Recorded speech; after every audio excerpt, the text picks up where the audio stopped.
자, 이렇게 인양하기 위한 준비 작업이 거의 마무리 단계에 접어들었습니다. 네, 이에 따라 이르면 우리 시간으로 오늘 밤이나 내일 새벽 사이에 인양이 이루어질 수도 있다는 전망이 나오고 있습니다. 국제부 이동우 기자 나와 있습니다. 어서 오십시오. 네.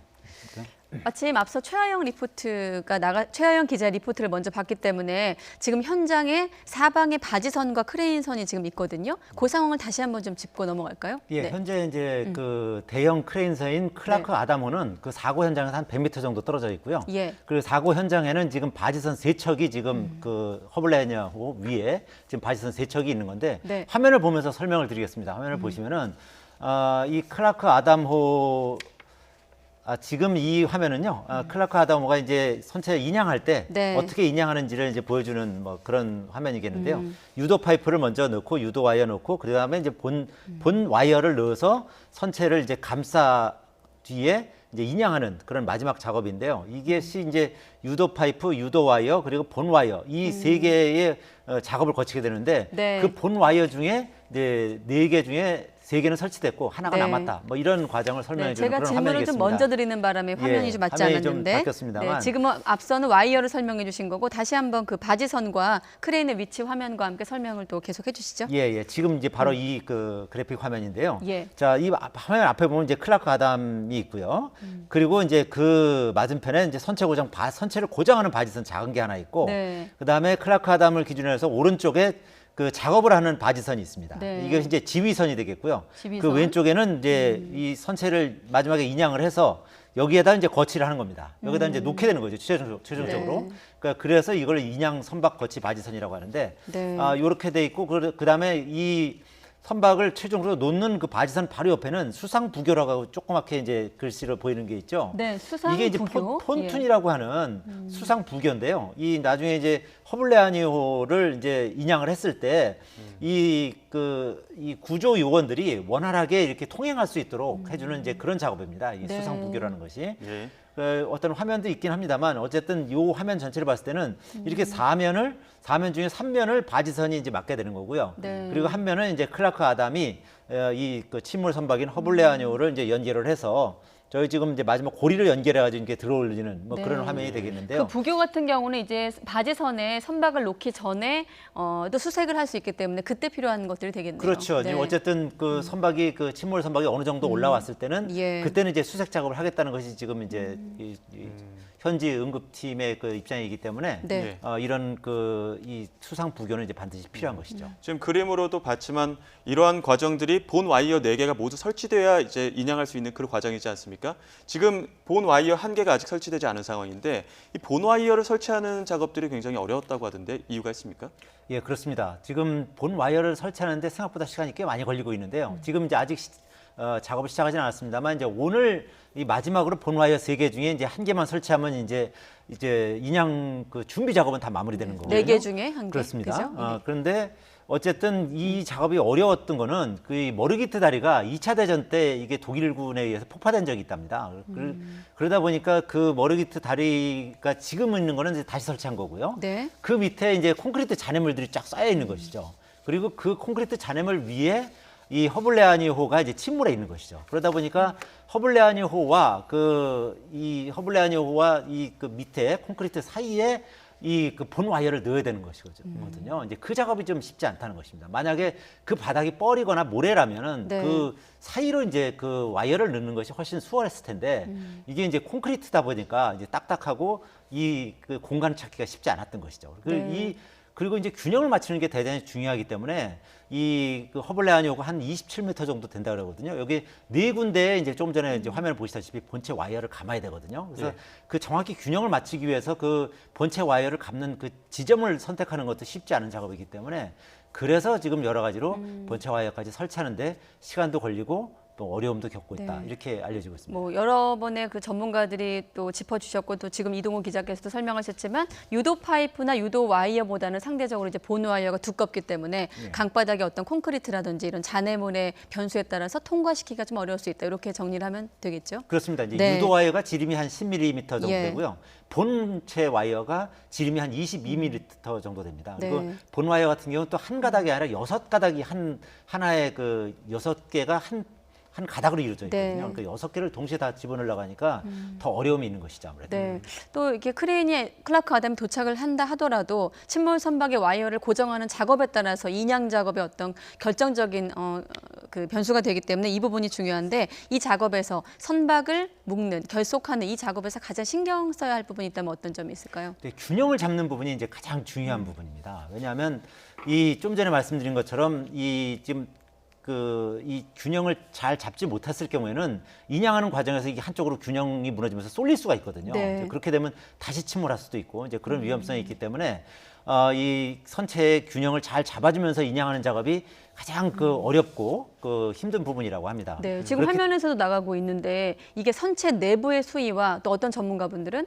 선체 밖의 수위와 그 수위를 맞춰가면서 올려야 균형을 맞출 수 있다 이런 또 지적도 그렇습니다. 있더라고요. 그렇기 때문에 이제 네. 이 인양하는 중간중간에도 잠수사들이 투입이 돼서 이 본 와이어에 문제가 없는지 이런 부분을 네. 계속 점검을 하면서 균형을 맞추는데 가장 큰 그 힘을 기울인다고 합니다. 이제 지금 와이어 한 개만을 남겨두고 있는 상황인데 선체가 인양이 되면 인양과 함께 또 실종자를 찾기 위한 수색 작업도 같이 이루어진다고 하던데요. 예, 그렇습니다. 이제 선체가 이제 어느 정도 인양이 되면 실종자를 찾는 작업을 이제 벌이게 되는 것이거든요. 그러니까 실종자를 찾을 때 이제 현재 여러 가지 상황을 보면 이 선체가 처음 올라왔을 때는 이 조타실부터 이제 수색을 하게 되는 거거든요. 예. 이제 조타실에는 선장이 헝가리인 선장이 있을 가능성이 굉장히 높아 보이고요, 현재 상태에서. 예. 네. 그다음에 그다음 그 화면을 보면서 설명을 드릴 텐데요. 네. 이 조타실을 수색을 하고 그다음에 이제 갑판을 수색하게 됩니다. 이제 갑판에는 아무래도 여러 가지 이제 부유물이라든지 이제 장애물들이 있을 가능성이 높아 보이는데요. 네. 그리고 이제 마지막으로 이제 지금 화면이 나오고 있습니다만 지금 가장 위에 있는 조타실을 수색하는 거고요. 가장 윗부분이 되겠네요, 예, 수면 그리고 위로. 이제 어느 정도 올라오면 그 다음에는 이제 갑판에 있는 장애물을 제거하게 됩니다. 그리고 이제 마지막으로 더 올라오면 거의 이제 다 올라왔을 때는 이제 그 창문을 깨고 들어가서 이제 배수 작업을 하게 됩니다. 이제 모터 예. 같은 걸 설치해서 배수 작업도 하고요. 그리고 이제 이 선체 내부를 잘 아는 이 선사의 헝가리인들을 이제 투입을 해서 내부 수색 작업을 벌이게 되는 것입니다. 그 작업을 다 마무리하면 그리고 나서 이제 아까 말씀드린 그 바지선, 거치하는 네. 바지선 있지 않습니까? 예, 예. 거치하는 바지선에 내려놓으면 인양 작업이 마무리되는 것입니다. 조금 전의 화면은 이제 평면 화면이기 때문에 선체가 기울어지지 않은 모습으로 유지되고 있습니다만 사실상 지금 수면 아래에 있는 바닷속에 있는 침몰 선박 같은 경우는 좌연으로 기울어져 있는 것으로 지금 알려지고 있지 않습니까? 그 상태로 들어 올리게 되는 건가요? 예, 처음에 인양할 때는요. 처음에 인양할 때는 그 기울어진 상태로 인양을 합니다. 그래서 어느 정도 이 보일 때까지는 네. 그 상태로 인양을 하고요. 그리고 이제 그게 그 선체가 어느 정도 보이게 되면 그때부터는 이제 잠수사들이 투입되고 그리고 이 크레인이 네. 이 본 와이어를 조정을 해서 선체를 바로 세우게 됩니다. 아, 왜냐하면 그러면 일단은 기울어진 상태로 하지만 어느 정도 작업이 끝나면 다시 직립이라고 하더라고요. 그렇죠. 그 왜냐하면 표현은. 이제 예. 그게 세워져야 그 안에 이제 사람들이 투입돼서 선체 수색 작업을 할 거 아니겠습니까? 네. 이게 기울어진 상태에서는 그 안에 이제 내부에 구조대가 투입이 된다 하더라도 균형을 잡기가 쉽지 않을 거 아니겠습니까? 네. 그래서 어느 정도 이제 그 선체가 보이기 시작하면 그때부터는 선체를 똑바로 세우고 수색 작업을 벌이다고 합니다. 우리 시간으로 이르면 오늘 밤에는 인양 작업이 시작될 수도 있다 이런 관측들도 나오던데 선박 결속이 다 완료된 다음에 인양 자체에는 어느 정도의 시간이 걸리는 겁니까? 보통 한 4시간 정도 현지에서는 그렇게 예상을 하고 있습니다. 그러니까 선박 결체한 본 와이어하고 이 크레인하고 이제 연결하는 작업을 해야 되지 않겠습니까? 네. 그 연결하는 작업이 한 3시간 정도 소요된다는 것이고요. 그리고 이제 그 연결한 상태에서 이제 들어 올리는 최종적으로 인양하는 그 작업까지가 한 1시간 정도 돼서 한 4시간 정도로 소요될 것으로 예상을 하고 있습니다만 거기에는 아까 말씀드린 것처럼 수색 작업, 그러니까 물을 빼고 그다음에 선체 내에 들어가서 수색하는 작업은 빠져 있는 상황이거든요. 네. 그래서 그 부분은 배제돼 있어서 만약에 그것이 이제 어느 정도 시간이 소요될지에 따라서는 뭐 4시간보다 훨씬 더 걸릴 수도 있고요. 아니면 뭐 4시간 내에 할 수 있는 뭐 그런 가능성도 있습니다만 그렇기 때문에 일부 전문가들은 아예 그냥 이 그 선체를 네. 그냥 그 인양하는 과정에서 수색하지 말고 아예 그냥 바지선에 바로 다 이 물체 다 물이 들어있는 채로 그냥 바지선에 옮겨놓고 수색 작업하는 것이 어떠냐면 그렇게 제안하는 사람도 있습니다만 네. 어쨌든 현지에서 이제 수색팀이 결정하기는 중간에 어쨌든 수색 작업을 마무리하고 그 상태에서 마무리하고 물도 다 뺀 상태에서 바지선에 옮겨놓는 것으로 그렇게 결정을 했습니다. 아, 그렇군요. 물 빼기 작업, 뭐 자연 배수든 강제 배수든 물 빼는 작업 소요 시간은 배제한 것이지만 아무튼 현재의 어떤 객관적인 상황으로는 3시간 연결 크레인과 칠문설 연결하는데 3시간, 들어 올리는데 1시간, 한 4시간 정도 걸릴 것이다. 이렇게 예상이 되고 있습니다. 인양 과정은 비공개로 진행이 된다면서요? 예, 그렇습니다. 이게 현지 수색팀하고 우리 그 응급 대응팀에서는 네. 비공개로 하기로 결정했는데요. 그것은 아무래도 이 인양 과정과 수색 과정에서 이제 현재 실종자가 7명 아니겠습니까? 예. 7명이 선체 그 중에 이제 상당수는 선체에 있을 가능성이 높기 때문에 이제 그 부분이 이제 방송 화면에 이제 비춰지거나 누구 다른 사람들이 보거나 하는 것은 좀 바람직하지 않다 이렇게 판단한 것으로 보입니다. 네. 다만 그 희생자 가족들 같은 경우는 원하는 사람에 한해서 주변에서 관찰할 볼 수 있게 이렇게 조치를 할 예정이고요. 그리고 이제 머리기트 다리 아까 그 밑에서 이제 작업이 이루어지는 거잖아요. 네. 머리기트 다리는 전면 통제되고요. 그리고 단유부강 이제 양쪽으로 이제 강변 도로가 네. 있거든요. 이 강변 도로도 전면 통제될 예정입니다. 그렇군요.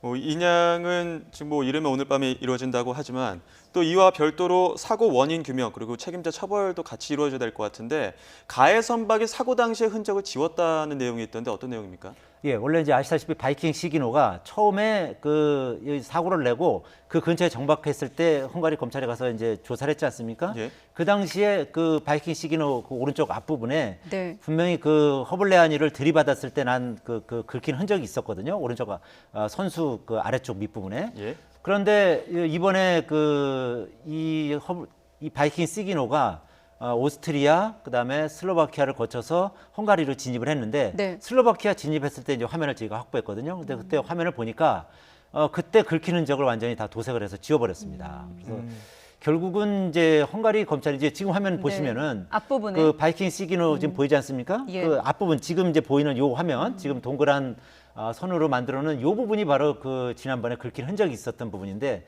도색으로 지금 깨끗하게 지금 지워버린 상황인데 어떻게 보면 그 사고의 그 유력한 흔적을 증거를 인멸하는 것이죠. 그래서 헝가리 검찰이 좀 전반적으로 좀 안이하게 지금 수사를 하고 있는 것이 아니냐, 뭐 그런 지적도 제기되고 있습니다. 또 네. 특히 이와 관련해서 이 그 사고 그 가해 선장인 그 유리 체플린스키의 변호인들도 이 선박을 압류해야 된다 이런 주장을 하고 있거든요. 그러니까 어쨌든 이런 부분에 있어서 이제 헝가리 검찰의 수사가 좀 지나치게 좀 안이하고 좀 허술하게 진행되는 것이 아니냐. 선정의 변호인들도 예, 그렇습니다. 그러니까 증거로 이게 중요한 채택할 수 있기 증거인데 때문에. 이런 부분이 인멸되는 것은 좀 문제가 있다 이렇게 주장하고 있고요.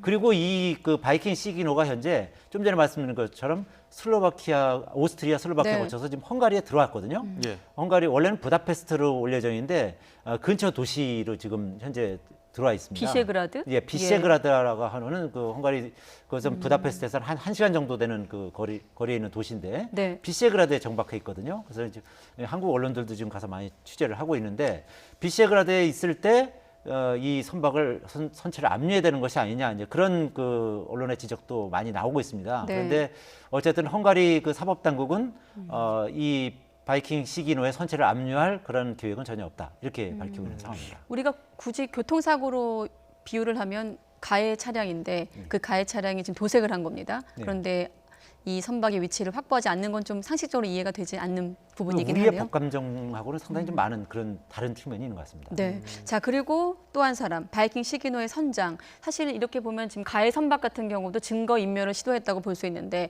지금 그 선박의 선장은 또 진술을 거부하고 있어요. 네, 그렇습니다. 네. 이제 진술 거부권을 지금 행사하고 있는 상황인데요.